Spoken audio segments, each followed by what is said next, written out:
بسم الله الرحمن الرحيم. الحمد لله رب العالمين.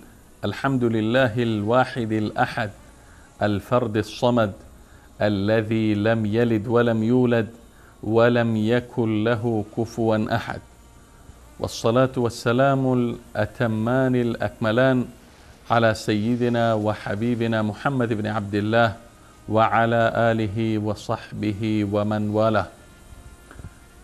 بینندگان گرامی شبکه جهانی وصال حق در هر کجایی که هستید و در این لحظات دارید برنامه خودتان، برنامه بازسازی اندیشه را مشاهده می کنید، خدمت یکایک شما عزیزان و سروران عرض سلام و ادب و خسته نباشید دارم و امیدوارم که از نعمات بیکران الهی بهره‌مند بوده و در زندگیتان شادکام و موفق و سرحال بوده باشید.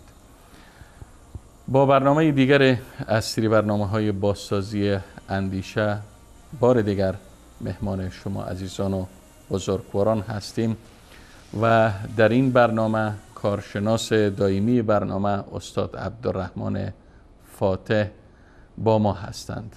اگر جناب استاد فاتح گرامی صدای مرا میشنوند و در آغاز برنامه از طرف شما بیننده های عزیز و گرامی و از طرف خودم خدمت ایشان عرض سلام و ادب و خسته نباشید دارم. جناب استاد فاتح و برنامه خودتان خوش آمدید. علیکم السلام و رحمت الله و برکاته. الحمدلله و الصلاة و السلام علی رسول الله و علی آله و صحبه و من والاه.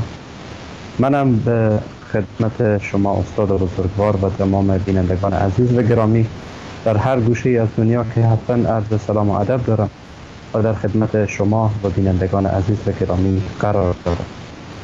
تشکر جناب استاد فاتح گرامی. خب الحمدلله خوشحال هستیم که بار دیگر فرصت میسر گردید تا پس از یک وقفه با برنامه دیگر از سری برنامه‌های بازسازی اندیشه در خدمت شما باشیم و اگر به خاطر داشته باشید ما در آخرین دو قسمت این برنامه پیرامون زندگی نامه عیسی علیه السلام از خلال قرآن کریم و اناجیل چهارگانه صحبت‌هایی داشتیم و در برنامه بعدی آن پیرامون تاریخ نصرانیت نیز صحبت شد و اما آخرین نقاطی که ما در دو برنامه گذشته یا آخرین محاوری که در دو برنامه گذشته در مورد آن صحبت شد البته محور معرفی عیسی علیه السلام از خلال قرآن کریم و اناجیل چهارگانه بود و ما ثابت کردیم از خلال اناجیل چهارگانه انجیل متی و لوقا و یوحنا و مرقس که عیسی علیه السلام بشر بودند و عیسی علیه السلام صفات بشری داشتند، از صفت وجود بعد از عدم و صفت خورد و نوش و بالاخره صفت مرگ بر ایشان مانند سایر بشریت منطبق میشه و همچنین پیامبر بودن حضرت عیسی علیه السلام را ثابت کردیم و گفتیم که عیسی علیه السلام به سوی بنی اسرائیل فرستاده شده بودند و ایشان مکمل و متبع شریعت موسی علیه السلام بودند و در برنامه بعدی باز هم به زندگی عیسی علیه السلام از خلال مصادر نصرانیت صحبت کردیم. گرچند هیچ دین مانند دین اسلام مصادرش مستند و با اسناد نیست به غیر از البته دین اسلام، الحمدلله تا جایی رسیدیم که عیسی علیه السلام بعد از زمان تولدشان تا دعوت و تا بالا بردن به آسمان به تعبیر قرآن و به تعبیر نصرانی ها که میگن عیسی علیه السلام به دار آویخته شد یا مصلوب شد، که در حقیقت نه، الله تعالی فرد را تشبیه داد به عیسی علیه السلام. اون فرد به صلیب کشیده شد و به دار آویخته شد و عیسی علیه السلام از جانب الله تعالی به آسمان برده شد. و همچنین گفتیم که عیسی علیه السلام بنی اسرائیل را به سوی تشریع موسی علیه السلام و به سوی توبه و به سوی الله تعالی دعوت کردند. حالا می پردازیم به بحث بعدی که بعد از بالا بردن عیسی علیه السلام به آسمان، دعوت ایشان، مسیر دعوت و روند دعوت و به کجا کشانده شد بعد از ایشان. آیا حواریون یا شاگردانشان این دعوت عیسی علیه السلام را در میان بنی اسرائیل ادامه دادند و یا اینکه این دعوت گسترش یافت و جزئیات موضوع دعوت شاگردان عیسی علیه السلام البته موضوع این برنامه سری برنامه های ماست که با استاد فاتح گرامی آغاز میکنیم. جناب استاد فاتح، بعد از بالا بردن عیسی علیه السلام به سوی آسمان چه رخ داد؟ دعوت ایشان را آیا شاگردانشان ادامه دادند و این شاگردان به سوی چه دعوت میکردند؟ میخوایم از زبان شما بشنویم. بسم الله الرحمن الرحیم. جناب استاد، اگر یادتان باشد ما در برنامه گذشته هم پیرامون این موضوع تحقیقاً یعنی پیرامون تاریخ نصرانیت به صورت کوتاه و فشرده صحبت کردیم. بله. و در مقدمه صحبت به این نکته اشاره کردیم که نصرانیت یک مصدر تاریخی درست و صحیح نداره که ما بتوانیم در جواب برخی از مسائل به آن بپردازیم. حتی نه اینکه ما بلکه خود نصرانی ها هم در برابر جواب و پاسخ برخی از مسائل عاجزند و علتش اینه که مصادر درستی ندارن، مصادر تاریخی درستی ندارن برای اینکه مسائل رو برای آنها درست بازگو کرده باشند. حالا پیرامون این سوالی که شما مطرح کردید، اگر ما خواسته باشیم از لاه کتاب مقدس و مصادر تاریخی نصرانیت که بسیار کمیاب و نادر هست صحبت بکنیم، می توانیم گوشه های از کتاب مقدس را یا بخشی از کتاب مقدس را یا عهد جدید را به عنوان مثال و نمونه عرض بکنیم و بیان بکنیم و در مورد آن صحبت بکنیم که شاید بتوانیم از لابلای آن جواب این سوال را پیدا بکنیم که بعد از عیسی علیه السلام شاگردان یا حواریون عیسی علیه السلام چی کار کردند؟ بله. چه اتفاقی بر سر اونها افتاد و چگونه دعوت کردند و آیا واقعا همان مسیری که عیسی علیه السلام در دعوت داشت آن مسیر درست ادا شد یا اینکه مسیر به طرف انحراف و به طرف کجی رفت؟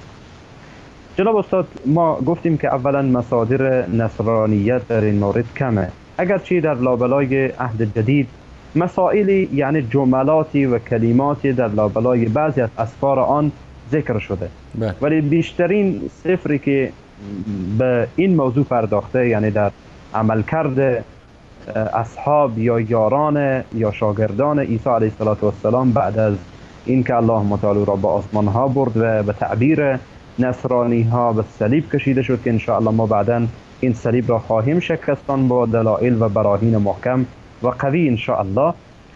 حالا به تعبیر اونها به صلیب کشیده شد و به تعبیر اسلام و به تعبیر واقعیت این که عیسی علیه السلام به آسمان ها برده شد، چه اتفاق افتاد؟ اینها چی کار کردن؟ ما به یکی از اسفاری که بیشتر به این مورد مثلا میپردازه و صحبت میکنه سفر اعمال رسولان هست.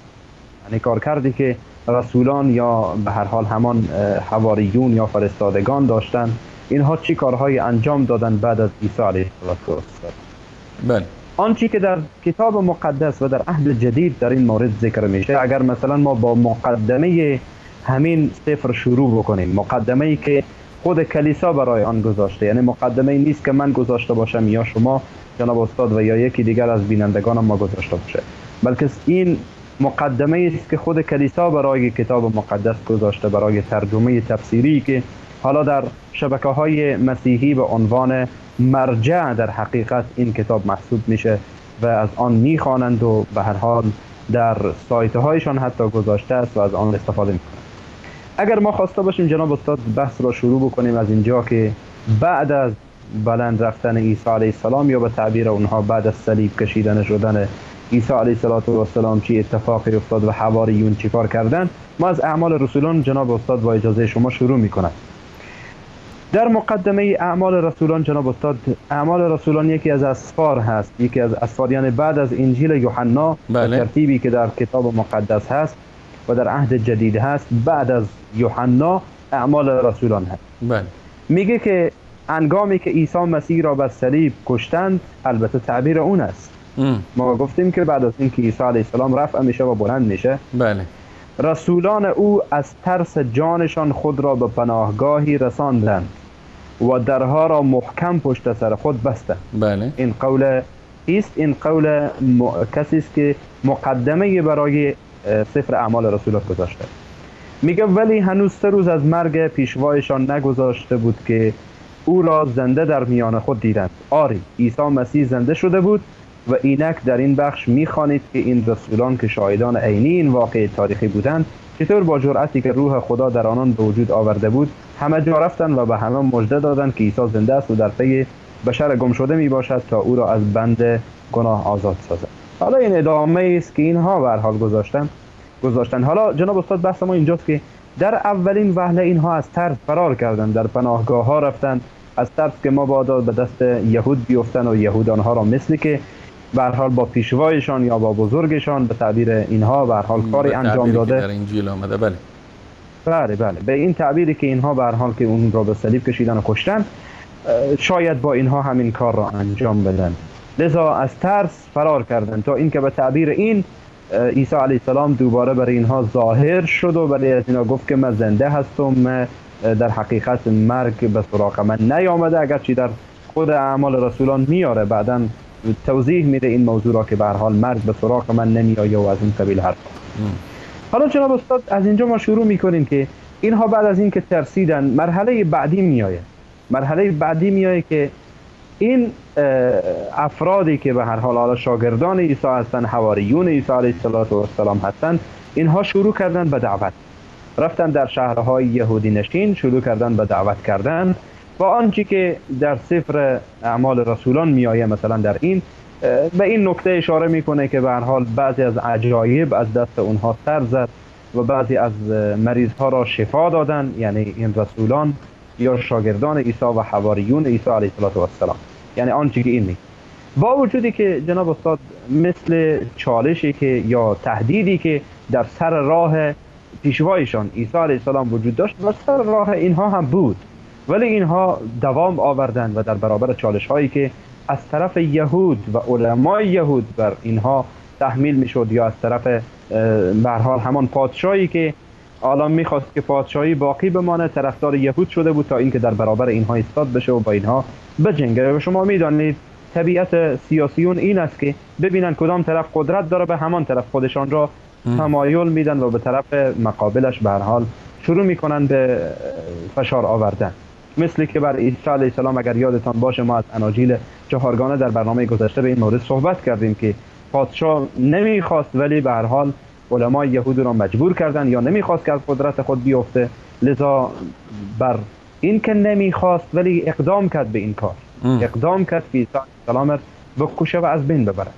حالا اینها هم از ترس این، با وجودی که این چالش ها و این تحدی ها و این تهدیدها به سر راه شاگردانش بود، راه خود را ادامه دادند، راه خودشان را ادامه دادند و به همین ترتیب دعوت خودشان را متوقف نکردند و بیشتر به همان تمرکزشان روی یهودی ها بود و شهرهای یهودی نشین و مناطق یهودی نشین می رفتند و به هر حال دعوت می کردند به سوی آنچه که استادشان یا به هر حال پیامبر خدا عیسی علیه السلام دعوت می کرد، اینها هم دعوت می کردند. یعنی اینها جناب استاد فاتح گرامی از مسیر دعوت عیسی علیه السلام منحرف نشده بودند، عین دعوت عیسی علیه السلام را ادامه دادند، درست است؟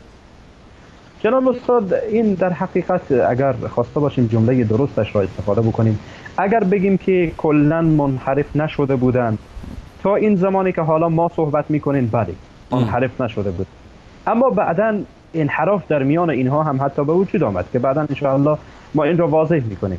حالا در این مرحله، یعنی بعد از این که استادشان حالا از دنیا رفته، پیامبر خدا عیسی علیه السلام به تعبیر اینها از دنیا برداشته شده و از تعبیر ما یا به تعبیر اونها به صلیب کشیده شده، حالا اینها در حقیقت همان راه و روشی را انجام میدادند و کاری را انجام میدادند و دعوت میکردند که عیسی علیه السلام میکرد. اگر یادتان باشه ما در برنامه گذشته هم صحبت کردیم که اصلا همین محاوری یا اصلا تعالیمی که عیسی علیه السلام به سوی آن دعوت میکرد، همان توبه به سوی الله بود، رجوع به سوی الله بود، به یگانه پرستی الله، عبادت کردن به یگانگی الله متعال سبحانه و تعالی و غیره مسائل. یعنی دعوت تمام انبیا. بله، دعوت تمام انبیا علیهم السلام بوده.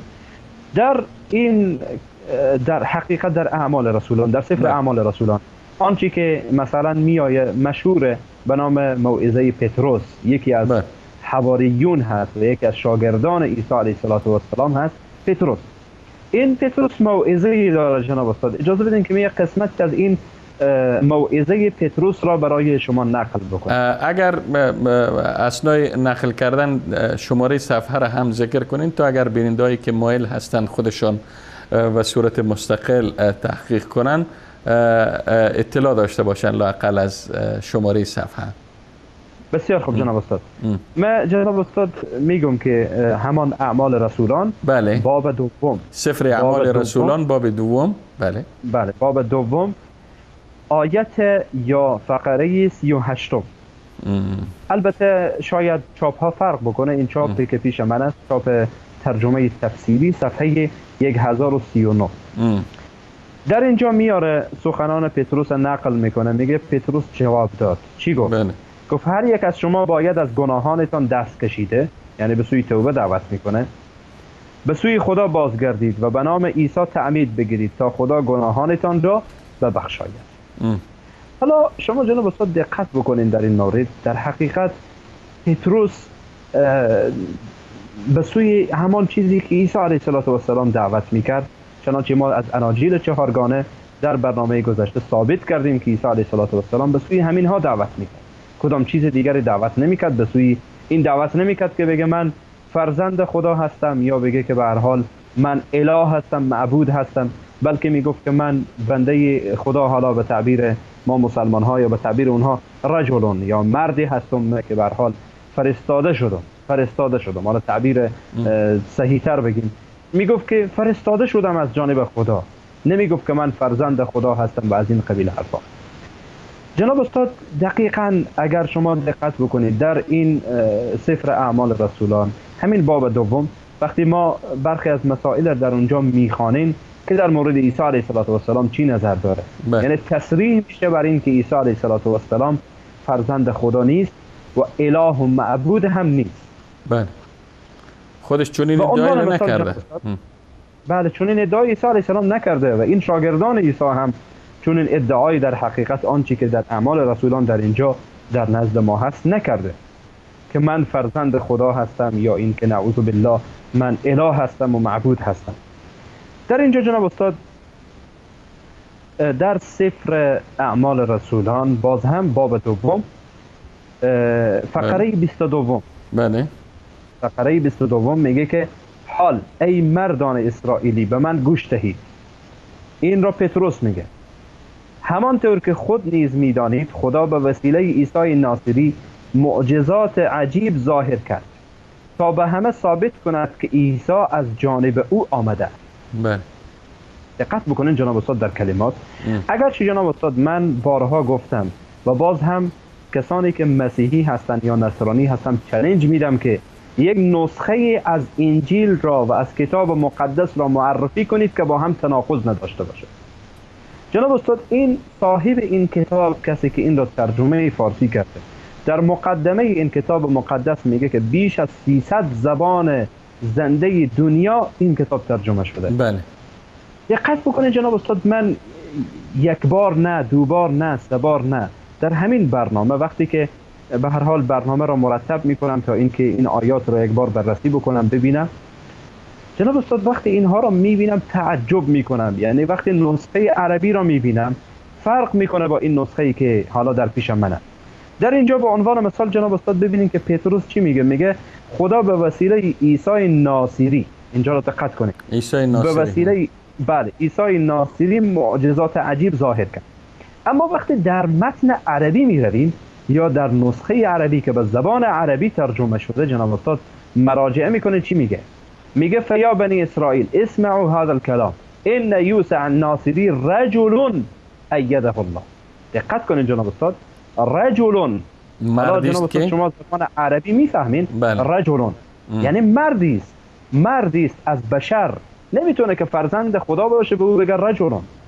بله. بلکه رجلون این خودش جناب استاد یعنی دقیقاً به معنای مردی است، ولی اینجا نمیگه مردی است.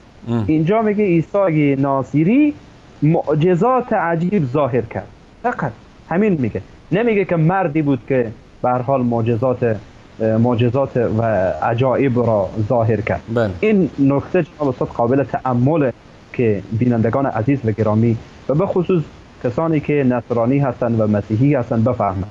حتی جناب استاد شاید تعجب بکنین، غیر از این ترجمه فارسی بنده ترجمه دیگری در اینترنت سرچ کردم، رفتم دیدم که دقیقاً همان چیزی که در ترجمه عربی است فارسی آن دقیق مثل آن ترجمه شده.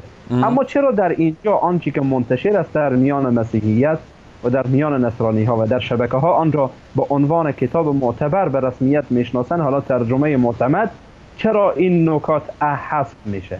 چرا این نکات حذف میشه؟ واقعا برای ما جای سوال هست جناب استاد که اینها برای ما پاسخ بدن. چرا حذف میکنن؟ چرا میترسن از حقایق؟ چرا نمیگن این مسائل را برای مردم؟ چرا حذف میکنن نکته‌ای که باید، یعنی نکته استدلال ما هست که باید ما به این نکته استدلال بکنیم؟ پتروس شاگرد حالا عیسی علیه السلام، حواری عیسی علیه السلام و از شاگردان بزرگ عیسی علیه السلام که در حقیقت به عنوان مثال کلیسای کاتولیک آن را بزرگ خود میدانه، بزرگ کاتولیک ها میدانه، چگونه همچون حرفی میزنه؟ میگه که عیسی مردی بود. بله. مردی بود که الله متعال و یا خدا او را توسط آن قوت داد و تایید کرد. با آنچه که موضوع دیگر جناب استاد در اینجا مطرح میشه اینه که میگه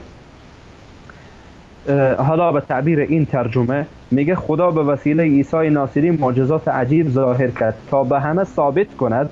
چی را ثابت کند؟ که عیسی از جانب او آمده است. اگر یادتان باشه جناب استاد ما در برنامه‌های گذشته هم به این نکته اشاره کردیم که عیسی علیه السلام در اناجیل چهارگانه ثابت کردیم که عیسی علیه السلام همین حرف را میگفت که من از جانب الله فرستاده شدم، من از جانب الله فرستاده شدم. نمیگه من فرزند خدا هستم، میگه من از جانب الله فرستاده شدم. اما متاسفانه ببینیم که چگونه تحریف میشه. یعنی جناب استاد شما تصور بکنید میان ترجمه ها اینها این کار میکنن. شما تصور بکنید که حالا اگر ما بعداً بیایم انشاءالله و این کار میکنیم که تاریخچه کتاب مقدس یا تاریخچه عهد جدید و اناجیل چهارگانه را میاییم ما اونجا بررسی میکنیم، آنجا ببینیم که چی فاجعه هست جناب استاد، چی فاجعه برپا کردن اینها در حقیقت. حالا ببینیم در عصر که واقعا این همه اطلاعات هست، عصری که یعنی اینترنت موجود هست، عصری که چاپ میشه کتاب، اینها این کار را میکنن. شما تصور بکنید که در جناب استاد نمیتون هیچ امر و هیچ مسئله و هیچ کتاب و هیچ نوشته را مخفی نگه داشت. امروز عصر فناوری است، همه چیز رو میشه، همه چیز در اختیار و دسترس همگانی قرار میگیره. برای بدون شک جناب استاد، ولی میبینیم که متاسفانه اینها با جسارت تمام و نمیدانیم والله چی بگیم، که با جسارت تمام متاسفانه اینها میان این کار را انجام میدن. یعنی ترجمه عربی تا ترجمه فارسی را میبینین مختلفه. ما خب زبان عربی را میفهمیم، حالا در کلیساهای کشورهای عربی اون اناجیل یا کتاب مقدس وجود داره، در دست ما چیز دیگری وجود داره. چرا؟ ما خب میفهمیم که این نکات با هم متضاد و متفاوته. و جناب استاد من این را بارها عرض کردم که به خدمت بینندگان عزیز و بارها هم به خدمت دوستایی که بودن همیشه عرض کردم این نکته را که وقتی ما میگین اختلاف وجود داره، این اختلاف تنوع نیست جناب استاد. اختلافی نیست که حالا فقط در کلمات باشه، یعنی در ترتیب کلمات باشه، حالا یک کلمه که همان معنا را داشته باشه استفاده شده باشه، بلکه اختلاف تضاد. بله، اختلاف تضاد با همدیگر، اینها متضادن، مختلفن، فرق میکنن، متفاوتن، نمیتونه که این به جای اون قرار بگیره.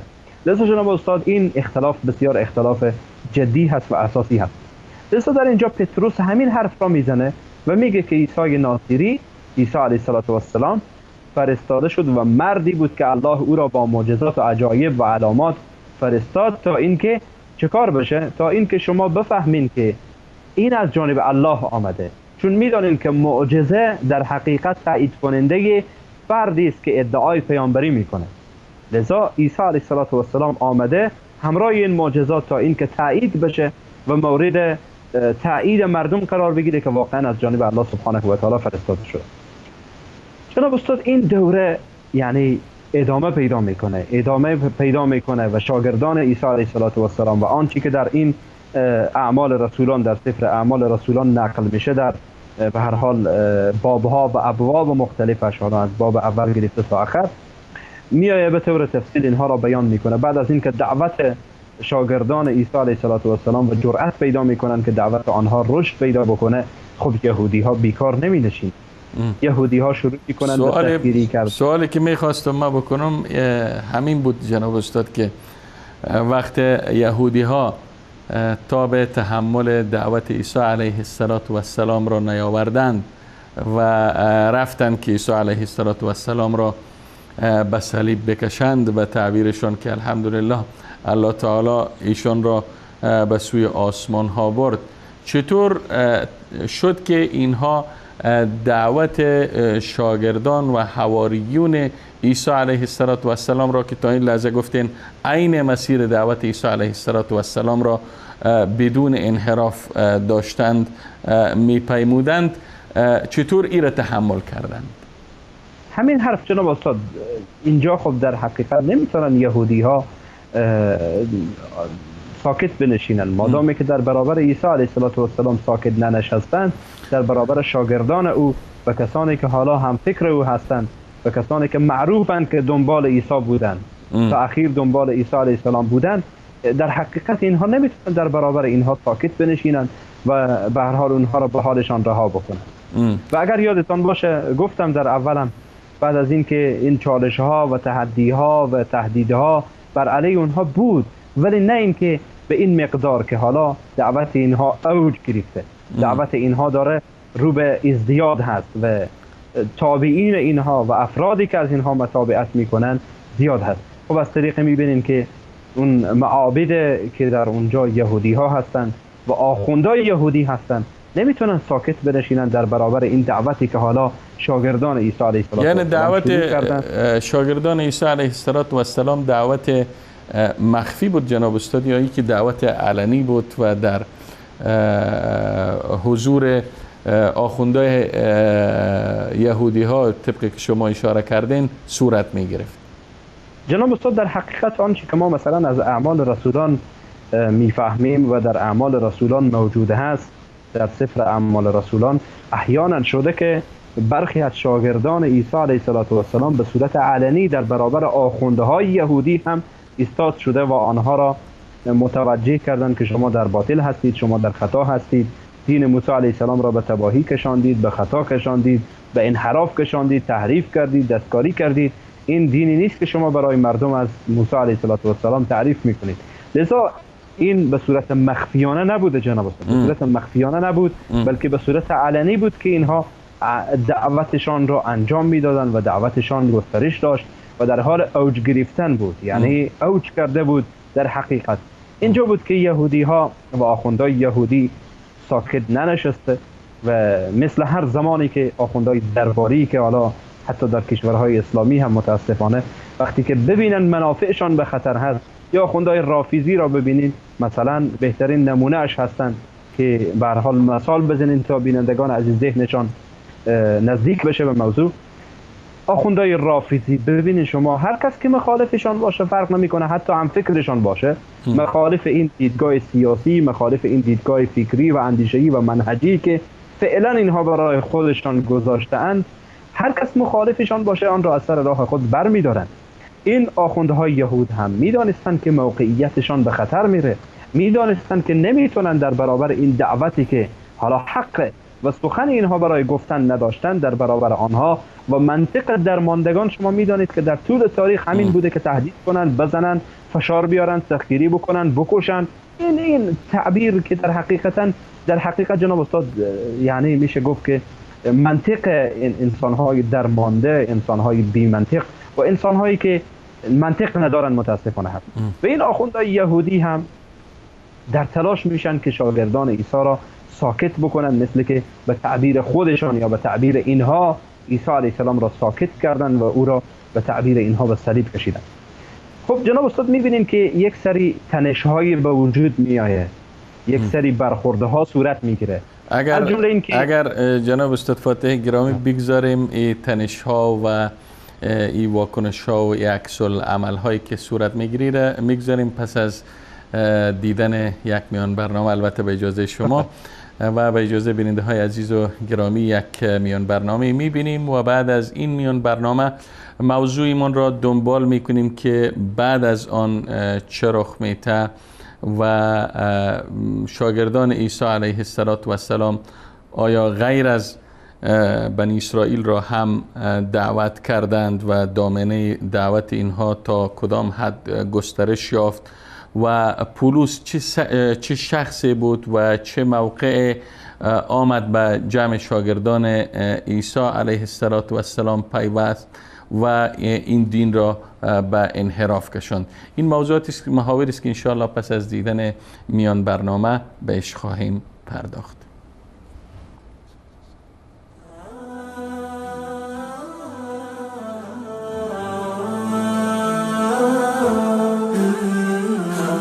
آمنت أنك عبده ورسوله من ضمن أهل العزم نور الفرقد ما كنت ابن الله جل جلاله سبحانه لا والد لم يولد أبدا ولست بثالث لثلاثة الله فرد ليس بالمتعدد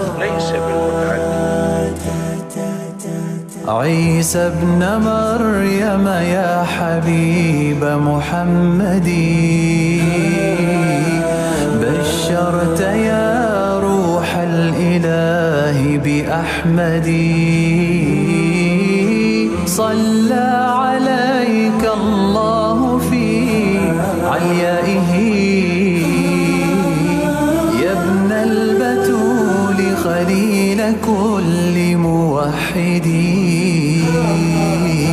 صلى عليك الله في عليائه يا ابن البتول خليل كل موحد صلى عليك الله صلى عليك الله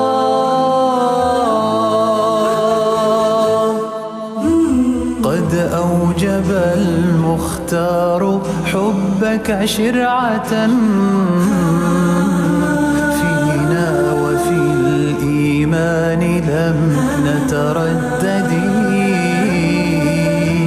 يا كلمة الله التي ألقى بها عند البتول وبالنبوة فاشهدي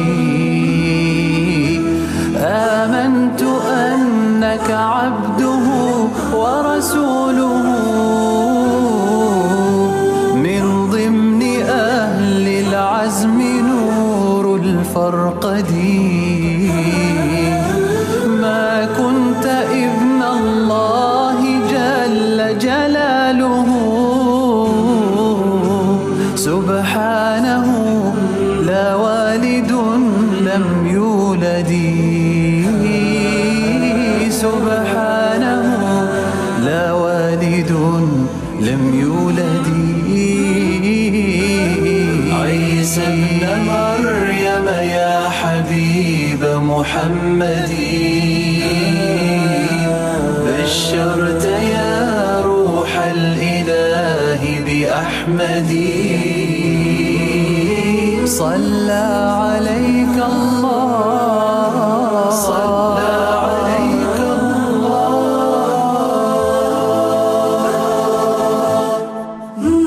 أبدا ولست بثالث لثلاثة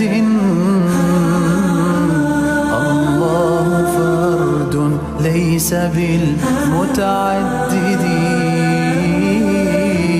أتباع عيسى رفعنا قدره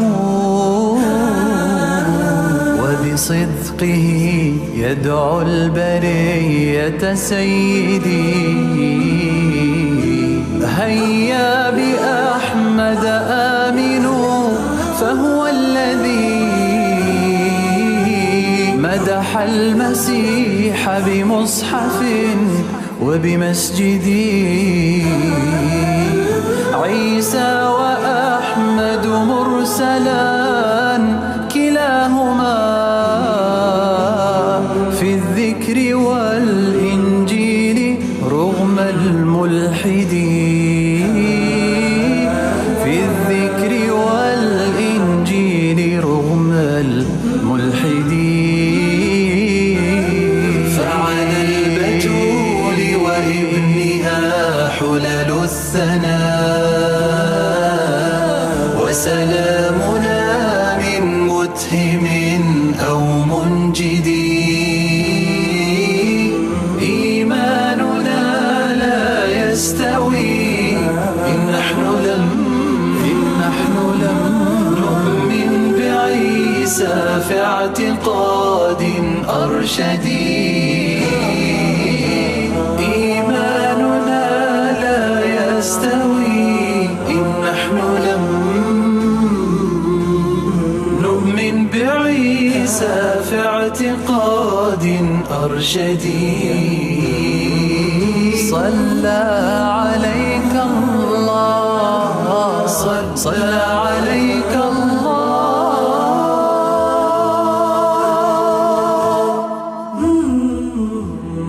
إيماننا لا يستوي إن نحن لم نؤمن بعيسى في اعتقاد أرشدي بشرت يا روح الإله بأحمد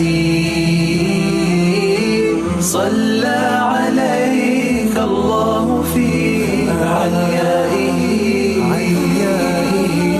يا ابن البتول خليل كل موحد صلى عليك الله في عليائه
خب بینندگان عزیز و گرامی، با عرض سلام مجدد و دوباره پس از دیدن میان برنامه در خدمت شما عزیزان و بزرگواران هستیم و جناب استاد عبدالرحمن فاتح داشتند قبل از میان برنامه در رابطه با تنش میان شاگردان حضرت مسیح علیه السلام و آخوندان یهودی صحبت می‌کردند و گفتند که پس از اینکه شاگردان حضرت عیسی علیه السلام مسیر دعوت عیسی علیه السلام را ادامه دادند و در گسترش این دعوت در میان بنی اسرائیل تلاش کردند، یهود طبعا در برابر دعوت ایشان تاب مقاومت نیاوردند، چنانه که نتانستند دعوت عیسی علیه السلام را بپذیرند. دست به دسیسه و دست به توطئه و دست به تهدید و حتی کشتار شاگردان عیسی علیه السلام زدند. میشنویم بقیه ماجرا را از زبان استاد عبدالرحمن فاتح. استاد فاتح در خدمت شما هستیم. بله جناب استاد، گفتیم که بعد از اینکه دعوت شاگردان عیسی علیه السلام اوج میگیره، یهودی ها قرار نمی نشینند، به خصوص خاخام ها یا خونهای یهودی آرام ننشسته و شروع میکنن به توطئه کردن. به عنوان مثال جناب استاد، برخی از تنش ها و برخی از درگیری ها به وجود میاد که حتی به شهادت یا به تعبیر اونها به شهادت یا به کشته شدن برخی از حواریون عیسی علیه السلام می انجامه. از جمله این که در همین اعمال رسولان باب 7 اولین یعنی موضوع یا تیتری که گذاشته اینه که میگه موعظه استیفان نخستین شهید مسیحیت. نخستین شهید مسیحیت استیفان یا استیفانوس. بله. حالا به فارسی استیفان میگن، به عربی استیفانوس میگن. بله. این یکی از حواریون عیسی علیه السلام. این به هر حال برمیخیزه موعظه‌ای میکنه و بزرگان یهود در اونجا هستند و به هر حال حرفایی میگه ولی از اینا که شما این کار انجام دادید، این کار انجام دادید، با وجودی که الله با موسی این کار انجام داد، موسی علیه السلام این کار را انجام داد، چرا شما برخلاف آن عمل میکنید؟ اینجا در همین باب جناب استاد، باب 7 اعمال رسولان که گفتیم تیترش را اصلا بر این موضوع گذاشته، میگه سران قوم یهود از این سخنان سخت برآشفتند. این آیه 54 یا فقره 54. بله. میگه سران قوم یهود از این سخنان سخت برآشفتند و به شدت خشمگین شدند. خب سرانجام چی شد؟ در آیه 57 میگه حضار که دیگر طاقت نداشتند گوشهای خود را گرفتند و تا توانستند فریاد زدند و بر سر استیفان ریختند و کشان کشان او را از شهر بیرون بردند تا سنگسارش کنند. کسانی که علیه استیفان رسما شهادت دادند با آنانی که او را سنگسار کردند عباهای خود را از تن درآوردند و پیش پای جوانی گذاشتند به نام پولس. خب حالا اینجا چی میگه؟ در همان حالی که بله، در همان حالی که استیفان را سنگسار میکردند او چنین دعا میکرد الی آخر که به هر حال به همون حال میگه دعا میکرد و جان سپرد، یعنی کشته شد از بین. و ما گفتیم که به تعبیر مسیحی یا نصرانی ها اولین شهیدشان همین استیفانه، یکی از حواریون عیسی علیه السلام که بعد از عیسی علیه السلام به خاطر دعوتی که کرده، به خاطر موعظه‌ای که کرده، بر سر او میریزن و رو سنگسار میکنن و میکشن و از بین میبرن. یعنی این شاگرد ملتزم بود به همان تعلیمات و آموزه های مسیح علیه السلام. بله جناب استاد. این شبیه این با یعقوب برادر یوحنا، یکی دیگر از حواریون اتفاق میفته. حالا اون هم کشته میشه. چنانچه اعمال رسولان باز هم باب 12 آیه 2 یا فقره 2 به این نکته اشاره میکنه جناب استاد. میایه در این باب 12 در مورد یعقوب که برادر یوحنا هست اشاره میکنه. میگه که در همین وقت هیرودیس پادشاه به آزار و شکنجه عده‌ای از پیروان مسیح پرداخت. آیه 2 به دستور او یعقوب برادر یوحنا با شمشیر کشته شد. یعنی بعد همین تنش خاص جناب استاد که حالا اول اون فرد دیگه کشته میشه، بعدن حالا هم یعقوب برادر یوحنا کشته میشه. این تنش هایی است که یهودی ها به وجود می آورند. توسط این پادشاه به هر حال او را تطمیر میکنن و تطمیم میکنن، به هر حال برایش مقام و جایگاه خب داره، ولی برایش میگن که اگر میخوای مقام و جایگاه و سلطنت تو باقی بمانه باید این کارها رو انجام بدی و اون هم حالا از روی مجبوری یا به هر حال به هر ترتیب این کارها رو انجام میده. جناب استاد در همین حاله که اگر ما به انجیل به همین کتاب مقدس یا به عهد جدید مراجعه میکنیم در این اعمال رسولان مثلا در باب 9 میبینیم که تیتر زده گفته که پولس دشمن مسیح پیرو مسیح میشود. یعنی در همین بله در همین میان که دعوت شاگردان مسیح علیه السلام ادامه داره این هم در جمع اینها می‌بینن. با وجودی که این پولس چه کاره بود جناب استاد؟ پولس چه کاره بود؟ از آخونده یهود بود یا جناب استاد پولس یک یهودی زاده بود چنانچه خودش میگه، خودش در همین کتاب مقدس میگه که من یک یهودی زاده هستم و به تعبیر خود اینها دشمن مسیح بود، دشمن عیسی بود، دشمن پیروان عیسی و حواریون عیسی بود، اونها را شکنجه میداد، آزار میداد. ولی جناب استاد یک سناریوی یهودی ریختانده میشه مثل سناریویی که توسط یهودی ها میخواد بر علیه اسلام عبدالله ابن سبع یهودی ساخته میشه.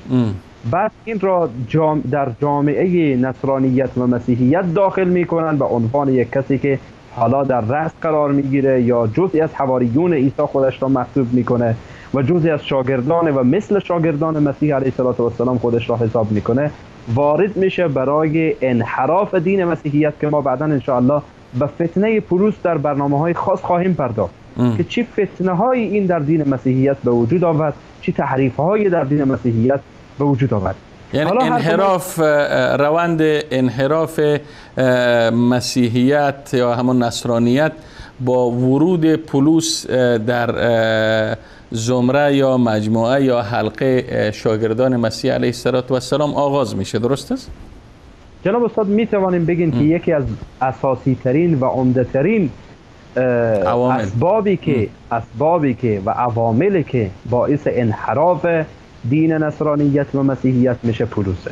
نمیتونیم بگیم به صورت کلی چون اسباب دیگری هم هست وجود داره، ولی از عمده ترین آنها و اساسی ترین آنها بله قضیه پولس و ورود پولس وارد دین مسیحیت یا نصرانیت هست. به ظاهر وارد میشه در حالی که اون همان دشمن سرسخت مسیح علیه السلام، سرسخت پیروان مسیح علیه السلام، دشمن سرسخت اونها. حالا در این میان جناب استاد در داخل حواریون داخل میشه و به هر حال خودش را انسان بزرگی میکنه که بعداً ما به فتنه این فرد به صورت تفصیل خواهیم پرداخت.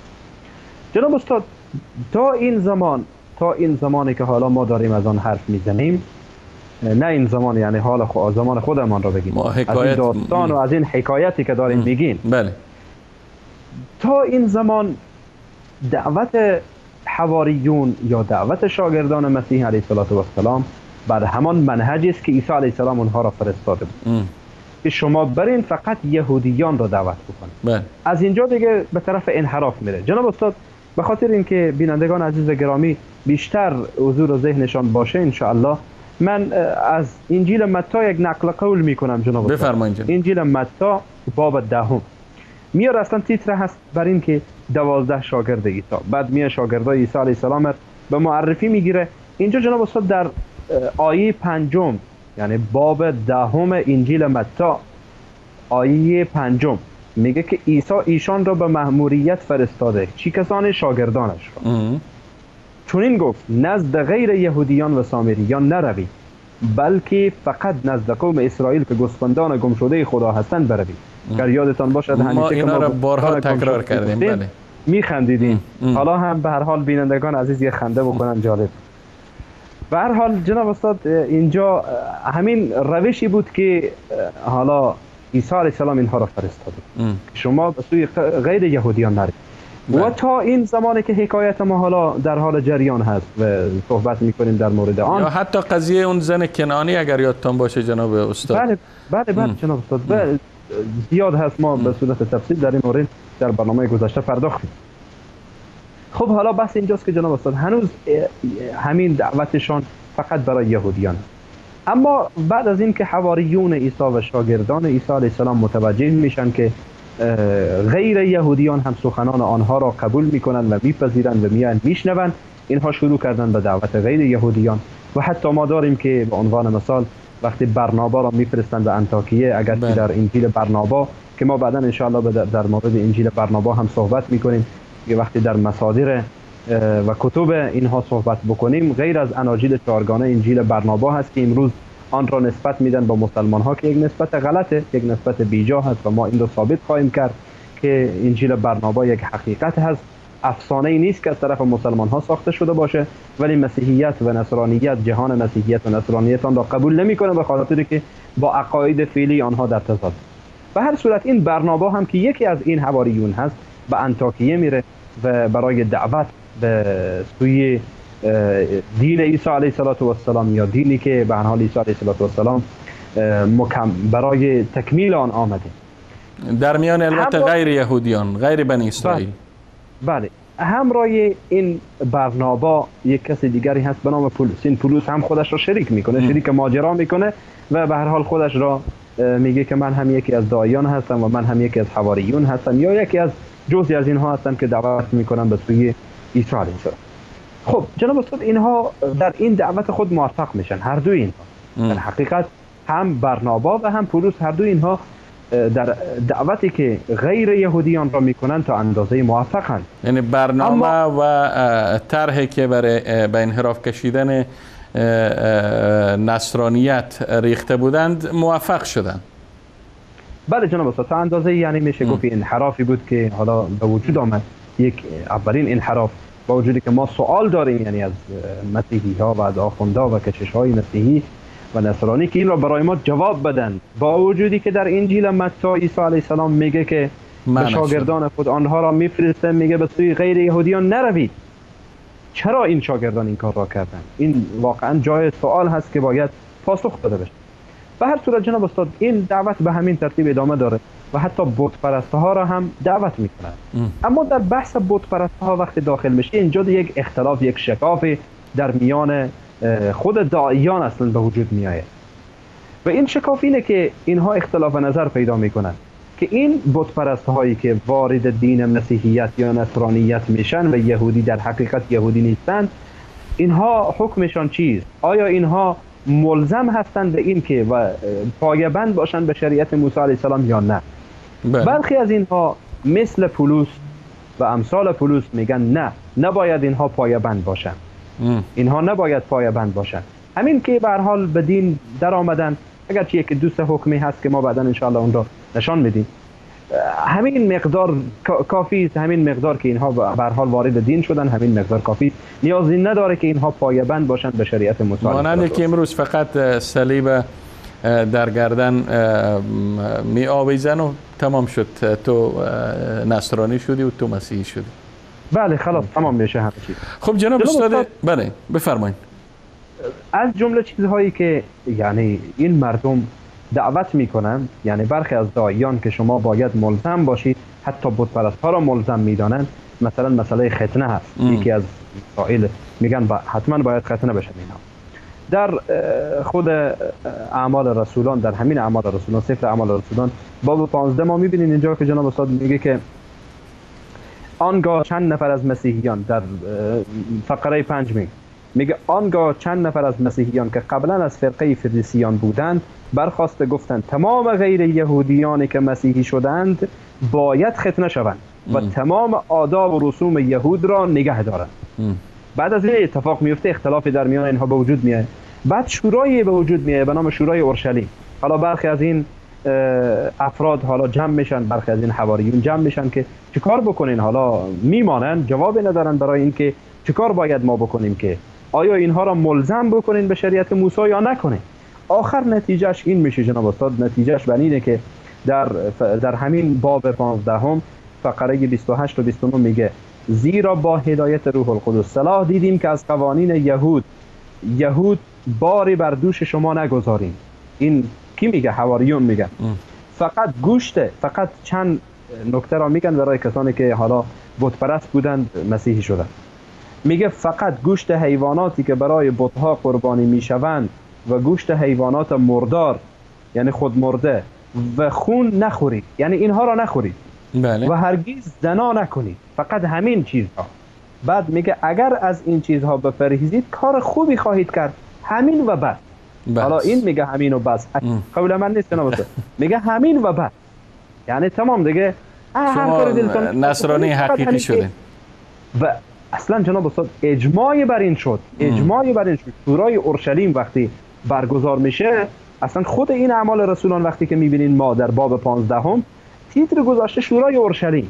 این شورای اورشلیم به این نتیجه رسیدن که کسانی که غیر یهودی هستند همینها برای اونها کافی است، همین و بس، تمام دیگه ملزم نیستن به شریعت. جناب استاد فاتح گرامی، البته وقت برنامه کم کم داره به پایانش نزدیک میشه و ما 3-4 دقیقه بیش نداریم. اگر میشه از خلال باز هم مصادر نصرانیت به خصوص عهد جدید، اگر خیلی خلاصه به سرنوشت پایانی شاگردان حضرت مسیح اشاره بکنید. جناب استاد برخی از مسائلی که در کتاب مقدس مطرح میشه، به خصوص در مسائل زندگانی و اینها، اگر یادتان باشه وقتی در مورد عیسی مسیح علیه السلام هم صحبت کردیم، گفتیم که از دوران طفولیت تا 30 سالگی یا تا زمانی که 33 سالگی تا زمانی که به پیامبری مبعوث میشه اصلا سرنوشتش معلوم نیست، گمه، اصلا کلا همه چیز گمه. بله. از این قبیل داستان‌های بدون سند خب هیچ جناب استاد، داستان‌های بدون پایان. بله. داستان‌ها ما بعضی از فیلم‌ها داریم، بعضی از سریال‌ها داریم که وقتی آدم می‌بینه آخر دل انسان بد میشه. بله. آخر نداره، یعنی داستانش آخر نداره. اگر جناب استاد در این اعمال رسولان شما مراجعه بکنید در مورد این شاگردان عیسی علیه السلام حرفی برای گفتن نداره که سرانجام اینها چی شد. سرانجام اینها چی شد و اینها چی کار شدن، چی به سرشان آمد، غیر از اون 2 نفری که حالا در اعمال تا اینکه فرد دیگر بیاید افسانه دیگر و حکایت دیگر و داستان دیگر را تلفیق و جعل کنه. درست است؟ بله جناب استاد. به طور قطع و یقین ثابت نیست که به سر اینها چی آمد و سرنوشت اینها چی شد. و همچنین در مورد پولس هم اگرچه ادامه میده، بعداً بحث پولس را ادامه میده در همین اعمال رسولان، سرنوشتش را آخر نشان نمیده، فقط همین قدر میگه که حالا پولس به هر حال پیش رومی ها رفت و به هر حال پولس در روم، مثلا آخرین بابی که در اعمال رسولان هست، باب 28، اینجا تیتر میگذاره میگه پولس در روم. خب آخرین سرنوشت یعنی پولس. آیاتی که آخرین آیات و فقراتی که در اعمال رسولان هست، اجازه بدین که بخوانم 2 تا را که ببینین آخر سرنوشت خیلی کوتاه جناب استاد چون وقت تمام شد. میگه در آیه 30 میگه پولس 2 سال تمام در خانه اجاره‌ای خود ساکن بود و تمام کسانی را که به دیدن او می آمدن با روی خوش میپذیرفت. در 31 میگه و با شهامت درباره ملکوت خدا و عیسی مسیح خداوند با ایشان صحبت میکرد بدون آنکه کسی مانع او شود. تمام شد. البته باز انشاءالله ما در ارتباط و فتنه های پولس که گفتین شاید در برنامه‌های بعدی انشاءالله به صورت مفصل تر صحبت بکنیم و انشاءالله موضوع برنامه بعدی یا قسمت بعدی برنامه ما مصادر نصرانیت خواهد بود. و در پایان این برنامه جناب استاد فاتح گرامی از شما جهان سپاس و امتنان دارم که تا این لحظه با ما و بیننده های عزیز و گرامی ما بودین و همچنین از تک تک بیننده های عزیز و گرامی که تا این لحظه پای تلویزیون های خود نشستند و این برنامه را مشاهده کردن نیز سپاسگزار هستم و تا برنامه دیگر و دیدار دیگر همه شما عزیزان و بزرگواران را به پناه الله یکتای بی همتا می سپارم و السلام علیکم و رحمت الله تعالی و برکاته.